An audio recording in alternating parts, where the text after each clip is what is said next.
오늘은 3월 22일 금요일입니다. 오늘까지 여러분 한 주간 동안 잘 지내고 계시는 거 맞죠? 예. 때때로 어렵고 힘겨운 일이 있을지라도 오늘 우리가 묵상하고 있는 하나님의 말씀, 다윗의 기도처럼 기도로 승리한 여러분 모두가 되시기를 바랍니다. 기도함으로 시작할까요? 사랑과 은혜가 많으신 하나님, 오늘도 감사합니다. 늘 베푸신 은혜가 저희에게 있습니다. 피할 길을 내시고 우리의 힘에 겨운 문제를 만나면 우리를 도우실 것입니다. 그 기대를 놓치지 않고 살아가는 저희들 되게 해 주옵소서. 복을 주십니까? 그러면 하나님 앞에 찬송과 영광을 돌리게 하여 주옵소서. 아직 눈에 보이는 문제의 해결이나 큰 축복의 모습이 보이지 않는다 할지라도 우리의 존재 자체가 하나님이 나와 함께 하신다는 자체가 말로 다 할 수 없는 축복이므로 하나님 앞에 찬송과 영광을 돌리는, 우리의 입을 열면 늘 찬송이 넘치는 그런 삶을 살아가도록 우리와 함께 해 주시옵소서. 오늘도 하나님의 말씀 앞에 섭니다. 오늘 말씀이 무엇으로 우리를 어떻게 깨우쳐 주시는지 귀 기울이게 하시고 잘 들어서 하나님이 원하시는 대로서는 주의 백성들 모두가 되게 해 주옵소서. 예수님의 이름으로 간절히 기도하옵나이다. 아멘. 찬송가 15장입니다. 하나님의 크신 사랑. 우리 이 찬송하고 우리 하나님 앞에 하나님이 주신 말씀 또 나눌까요? 찬송가 15장 하나님의 크신 사랑 함께 찬송하겠습니다.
오늘 주시는 하나님의 말씀은 시편 59편 1절로 17절까지의 말씀입니다.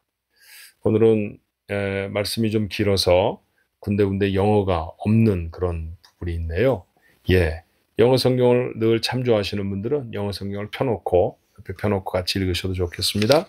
자, 시편 59편 1절로부터 17절의 말씀을 읽을까요? 나의 하나님이여 나의 원수에게서 나를 건지시고 일어나 나를 치려는 자에게서 나를 높이 드소서. 악을 행하는 자에게서 나를 건지시고 피 흘리기를 즐기는 자에게서 나를 구원하소서. 그들이 나의 생명을 해하려고 엎드려 기다리고 강한 자들이 모여 나를 치려하오니 여호와여 이는 나의 잘못으로 말미암음도 아니요 나의 죄로 말미암음도 아니로소이다. 내가 허물이 없으나 그들이 달려와서 스스로 준비하오니 주여 나를 도우시기 위하여 깨어 살펴주소서. 주님은 만군의 하나님 여호와 이스라엘의 하나님이시오니 일어나 모든 나라들을 벌하소서. 악을 행하는 모든 자들에게 은혜를 베풀지 마소서. 그들이 점으로 돌아와서 개처럼 울며 성으로 두루 다니고 그들의 입으로는 악을 토하며 그들의 입술에는 칼이 있어 이르기를 누가 들으리오 하나이다. 여호와여 주께서 그들을 비웃으시며 모든 나라들을 조롱하시리이다. 하나님은 나의 요새이시니 그의 힘으로 말미암아 내가 주를 바라리이다. 나의 하나님이 그의 인자하심으로 나를 영접하시며 하나님이 나의 원수가 보응받는 것을 내가 보게 하시리이다. 그들을 죽이지 마옵소서. 나의 백성이 잊을까 하나이다. 우리 방패 되신 주여 주의 능력으로 그들을 흩으시고 낮추소서. 그들의 입술의 말은 곧 그들의 입의 죄라. 그들이 말하는 저주와 거짓말로 말미암아 그들이 그 교만한 중에서 사로잡히게 하소서. 진노하심으로 소멸을 하시되 없어지기까지 소멸하사 하나님이 야곱 중에서 다스리심을 땅 끝까지 알게 하소서. 그들에게 점으로 돌아와서 개처럼 울며 성으로 두루 다니게 하소서. 그들은 먹을 것을 찾아 유리하다가 배부름을 얻지 못하면 밤을 새우려니와 나는 주의 힘을 노래하며 아침에 주의 인자하심을 높이 부르리오니 주는 나의 요새시며 나의 환난 날의 피난처이심이니이다. 나의 힘이시여 내가 주께 찬송하오리니 하나님은 나의 요새이시며 나를 긍휼히 여기시는 하나님이심이니이다. 아멘. 다윗은 젊은 시절에 아니 어린 시절이라고 해야 할까요? 20대도 채 되지 않았을 것이라고 분명히 추정이 되는데 이스라엘을 구원했던 놀라운 경험이 있습니다. 이스라엘은 블레셋과 전쟁 중이었고요. 블레셋에서 전쟁을 도두는 장수가 나왔는데 키가 보통 사람보다 훨씬 컸죠. 우리 그런 사람을 거인 그렇게 말합니다. 힘으로는 누가 그를 대적해 나설 수가 없었어요. 우리는 그의 이름을 골리앗이라고 알고 있죠. 그런데 그 골리앗을 다윗이 그곳에서 물리칩니다. 골리앗 때문에 이스라엘 나라는 망할 뻔했어요. 그런데 다윗이 그 전쟁에 승리하게 되므로 이스라엘은 구원을 얻게 되었습니다. 그런데 그 거인과 싸워서 이기는 사람에게 왕이 건 상이 있었습니다. 사무엘상 17장 25절의 말씀을 보니까 세 가지를 약속하고 있는데 많은 재물을 줄 것이다. 그리고 공주와 결혼을 하게 할 것이다. 그러니까 왕이 자기 사위로 삼는다 그런 뜻이죠. 그리고 세금을 면제해 줄 것이다. 그렇게 약속을 합니다. 그런데 이 말씀이 이후의 기록들을 보면 다윗에게는 제대로 지켜진 것 같지 않습니다. 특별히 이 젊은이가 정말 가슴이 설렐 정도로 기대하였던 복이 있다고 하면 뭘까요? 공주의 남편이 되는 건 아니겠습니까? 동화 같은 이야기인데 그런데 사울에게 있었던 첫 번째 딸 메랍 당연히 그도 미혼이었으니까 공주를 주겠다라고 말했다고 하면 이 첫 번째 딸을 주겠다라는 얘기에 다름이 아닐 거예요. 그런데 메랍은 그만 다른 데로 시집을 보내버립니다. 다윗이 물론 승리한 후였죠. 그런데 메랍의 동생이었던 미갈이 다윗을 좋아해요. 사울은 마땅치 않았지만 그래서 이 미갈을 아내로 다윗에게 줍니다. 첫 번째 공주에게 다윗이 마음이 더 있었는지 아니면 자기를 사랑하는 미갈에게 더 마음이 있었는지 성경은 자세히 이야기하지 않으니까 잘 모릅니다. 그렇지만 승리하고 돌아와서 당연히 공주의 남편이 될 것으로 생각을 했는데 그런데 그 공주를 다른 사람에게로 시집을 보냈을 때 다윗의 마음이 얼마나 서늘하고 섭섭했을까요? 어떻든 두 번째 딸이었던 또 다른 공주 미갈에게 그는 장가를 가서 가정을 이루게 되었어요. 근데 여러분, 골리앗과 싸웠던 얘기가 창세기 이 사무엘상 17장에 기록되어 있고요. 18장, 19장 두 장, 세 장밖에 지나가지 않는데도 그곳에 사울은 계속해서 다윗을 죽이려고 합니다. 죽임을 당할 만한 일을 다윗은 한 적이 한 번도 없죠. 그런데도 이런 억울함을 당하게 되었어요. 자, 마침내는 미갈과 함께 살고 있는 신혼집에 이 사울은 사람들을 보내서 다윗을 죽이려고 합니다. 여러분, 이제는 다윗은 사사로운 인물이 아니잖아요. 그렇죠? 사울에게는 자신의 사위이기도 했습니다. 결국 자신의 사위를 죽이겠다는 얘기는 자기 딸을 과부로 만들겠다는 얘기와 다름이 없을 터인데 분노에 눈이 멀어버린 사울에게는 아무것도 보이질 않아요. 사람들은 들이닥쳤고 미갈이 꾀를 내어서 다윗을 창으로 내려보냅니다. 그리고 마치 다윗이 잠자고 있는 것처럼 침상을 꾸며서 추격하는 사람들을 피하게 그렇게 만들어 주지요. 아내 때문에 겨우 살아남기는 했습니다만 다윗의 마음은 참으로 많이 미어졌을 것입니다. 그 속상함으로 지었던 시가 바로 시편 59편의 말씀이에요. 부제가 붙어 있지요. 다윗의 믹담시 인도자를 따라 알다스엣에 맞춘 노래. 사울이 사람을 보내어 다윗을 죽이려고 그 집을 지킨 때. 제가 지금 말씀하는 내용들이 바로 이 사무엘상 19장에 기록되어져 있는 다윗과 미갈이 살고 있었던 그 집에 사울이 보낸 자객들이 침입한 사건을 언급하고 있는 그런 말씀입니다. 자, 오늘 이 내용도 여러분이 들으신 것처럼 시편 59편 1절로부터 17절의 말씀은 기도입니다. 시작이 그렇죠. 나의 하나님이여, 나의 원수에게서 나를 건지시고 일어나 치려는 자에게서 나를 높이 드소서. 그는 지금 기도하고 있습니다. 우리가 이 시편을 읽으며 첫 번째로 깨달아야 할 것은 뭘까요? 가장 위급할 때, 가장 억울할 때, 가장 답답한 상황을 만났을 때, 그때 우리가 해야 할 일은 다른 것이 아니라 기도라는 것을 우리가 다시 한번 깨닫게 됩니다. 다윗은 지금 도망자가 되어져 버렸어요. 하루아침에 들판에 내동댕이 쳐 져버린 사람이 되어져 버렸습니다. 이후로 다윗은 사울의 왕궁으로 제대로 돌아가지 못하고 광야를 10여 년 이상 떠도는 사람이 되어지죠. 그렇게 답답한 환경이 되어졌지만 그럼에도 불구하고 다윗은 기도합니다. 이것이 바로 고난을 당한 하나님의 사람들이 해야 할 일이에요. 자, 그의 기도 중에 그는 3절로 4절의 말씀에 보니 결백을 주장합니다. 여호와여, 이는 나의 잘못으로 말미암음도 아니요 나의 죄로 말미암음도 아니로소이다. 내가 허물이 없습니다. 그는 그렇게 말해요. 정말 다윗은 사울에게 허물이 없었습니다. 상을 받아야 할 사람이었습니다. 그런데도 이렇게 쫓김을 당하지요. 그러니 그가 이 사건을 통해 확인하는 몇 가지가 있어요. 그 첫 번째 확인은 무고한 자를 해하는 사람은 악한 사람입니다. 그래서 그는 5절 하반절에 말하죠. 악을 행하는 모든 자들에게 은혜를 베풀지 마소서. 7절에도 그들의 입으로는 악을 토한다라고 말합니다. 그렇게 무고한 사람을 해치는 사람은 악한 사람입니다. 저들은 악한 사람이다 라고 생각한 거죠. 이게 왜 중요하냐 하면요, 그들과 똑같은 모습의 행동을 하면 자신도 악한 사람이 되어진다는 사실을 아는 거예요. 그래서 다윗은 추격하는, 그를 죽이려고 하는 사울과는 다른 길을 갑니다. 두 번째 확인은 뭘까요? 그들을 하나님이 심판하실 것이다 라는 얘기죠.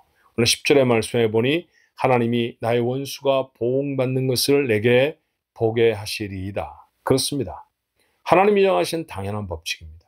악을 행하면 하나님이 벌하십니다. 하나님이 돌아와 회개하는 사람들은 용서하시지만 그러나 용서를 받아도 죄의 상처는 보통은 인생에 남게 마련입니다. 자, 죄를 지은 사람들이 물론 자신을 추격하고 있기 때문에 죄인이다라는 표현도 가능하게 했습니다만 그 죄인들을 향해서 그들이 죄인이라는 사실을 확인했더니 두 번째 그의 마음에 확신이 들었던 것은 그렇다고 하면 이 세상에 삶의 원칙을 정하신 하나님이 저들을 벌하실 것이다 라고 하는 사실이 분명해졌습니다. 그렇죠. 그리고 마지막으로 그가 확인한 것은 무엇일까요? 그래도 나는 하나님을 의지한다라는 것이죠. 그가 지금 기도하고 있는 까닭도 하나님을 의지하는 것입니다. 광야를 들판을 헤매이고 굴에 들어가 새우잠을 청할지라도 그가 절망하지 아니했던 까닭은 무엇입니까?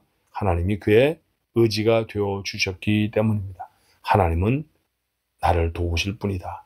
하나님을 의지하면 이 어려운 상황을 이겨낼 것이다 라고 하는 사실을 그가 확인하고 또 확인합니다. 시편 59편을 읽었습니다. 오늘 한날의 삶에 우리가 하나님 앞에 나아갈 때 이 말씀들이 어떤 교훈이 되면 좋을까요? 그 첫 번째는 고난 중에도 기도하자라는 것입니다. 고난을 당하면 만사가 귀찮아집니다. 다 내려놓고 싶어지죠. 그러나 그러지 않아야 합니다. 기도할 힘을 달라고 하나님 앞에 기도하는 것이 그래서 우리에게 중요합니다. 기도하는 자가 이길 것입니다. 기도하는 자가 고난을 관통해낼 힘과 용기를 얻게 될 것입니다. 또 한 가지, 우리의 마음속에 소망을 가져본다고 하면 범죄로 인한 고난이 아니기를 소망해 보았으면 좋겠어요. 내가 지은 죄로 벌을 당하고 있다고 하면 얼마나 속이 상할까요? 그런데 오늘 다윗은 말하지 않습니까? 나는 범죄한 일이 없습니다. 나는 잘못한 일이 없습니다. 맞아요. 이렇게 의로운 고난을 당하는 자가 이 고난을 딛고 일어서서 하나님의 축복과 은혜를 우리의 삶에 담아낼 것입니다. 늘 범죄하고 늘 잘못하고 늘 죄 가운데 빠져서 그래서 당하는 고난과 어려움이 있습니다. 근데 여러분 그거 아시나요? 옛날에 책가방 무겁게 들고 다녔던 시절이 있었습니다. 책가방을 한참 무겁게 손으로 쥐고 다니면요, 손바닥 안에 소위 죽은 살이라는 게 생기죠. 굳은 살이 생기는 거예요. 굳은 살이 어떤 데는 거추장스러워서 연필 깎는 칼로 잘라냅니다. 여러분 살점을 도려내는데 아프지 않습니다. 굳어버린 살이기 때문에 그래요.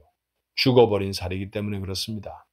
계속해서 무엇인가를 잘못하고 그의 삶에 그 잘못을 깨우치시려고 하나님이 고난을 동원하셔도 여전히 그 잘못을 저지르고 있는 사람은 자기가 잘못했기 때문에 고난을 당한다는 사실을 모릅니다. 마치 죽어버린 살처럼 그렇게 감각이 굳어져 버린 것이죠. 영적인 감각이 그리 굳지 않아야 합니다. 그리고 더 나아가서는 우리의 잘못이 아니어야 합니다. 우리가 잘못하지 않은데도 고난을 당할 수는 있지만 차라리 그 의인의 고난을 당했을 때 우리는 얼마나 더 담대하게 하나님 앞에 기도할 수 있을까요? 나는 잘못한 게 없습니다. 그러니 하나님 나를 구원해 주옵소서 라고 기도할 수 있지 않겠습니까? 그러니 여러분 죄 짓지 않기를 위해 우리의 삶을 살피는 오늘 하루가 되었으면 좋겠습니다. 그리고 마지막으로 억울한 어려움을 당할지라도 아무리 억울한 일을 당할지라도 하나님 여호와를 의지할 수 있게 되길 바랍니다. 그는 우리의 인생이 넉넉히 숨을 수 있는 산성이 되십니다. 오늘 다윗이 고백한 것처럼 그렇게 여호와를 산성으로 자신의 의지로 삼는 자 반드시 그 고난과 어려움을 극복하고 이겨내서 하나님 앞에 영광을 돌릴 삶이 될 줄로 믿습니다. 오늘 한날에 우리의 삶이 그와 같이 되기를 주님의 이름으로 축원합니다. 기도하겠습니다. 은혜와 사랑이 많으신 하나님, 때때로 고난 중에 있지만 그 고난을 통해 우리의 삶을 돌아보는 하나님의 축복의 시간이 되게 하여 주옵소서. 혹 우리의 허물이 있다고 하면 회개할 기회를 얻게 하시고, 혹 우리의 허물이 아니라고 하면 하나님이 반드시 악인을 벌하시고 나를 살리실 것이라는 믿음과 확신으로 설 수 있게 주님 도와 주시옵소서. 세상을 살아가는데 우리의 힘만으로는 버겁다는 걸 아십니다. 그래서 오늘도 우리 하나님 앞에 구하지요. 다윗처럼 하나님 앞에 구하옵나니 하나님은 우리의 산성이 되어 주옵소서. 우리의 피할 곳이 되어 주옵소서. 마땅히 숨어 이 어려움을 지날 수 있는 넉넉한 방패가 되어 주시옵소서. 그렇게 고난을 이기고 승리하기 위해 하나님을 깊이 의지하는 우리 가족들 모두가 되게 해 주시옵소서. 우리 식구들 중에 어떤 이는 병들어서 원치 아니하는 여러 가지 질병으로 말미암아 고난 중에 있습니다. 하나님이 고난 중에 저들의 영혼은 더 밝아지게 하여 주옵시고 이 고난을 피할 수 있도록 하나님을 의지할 수 있는 믿음이 더 깊어지게 주님 도와 주시옵소서. 어떤 필요한 것들의 결핍을 경험하며 하나님의 도우심을 구할 수 있습니다. 물질이 필요하면 허락해 주시고 지혜가 필요하면 지혜를 주시며 사람이 필요하면 사람을 곁에 세워 주시옵소서. 어떤 이는 직장이 필요하고 어떤 이는 신분의 문제가 해결되기를 원합니다. 하나님 아버지 아시지요? 우리의 문제와 우리의 허물이 무엇인지 아시는 하나님, 허물에도 불구하고 하나님의 것으로 부르셨사오니 우리의 삶이 주 안에서 형통함을 입도록 하나님 우리에게 선한 길을 허락하여 주시옵소서.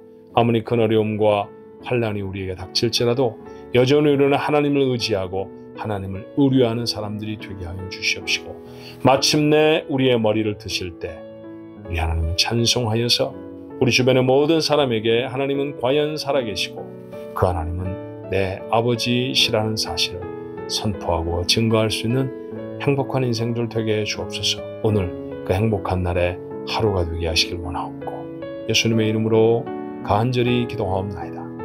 아멘.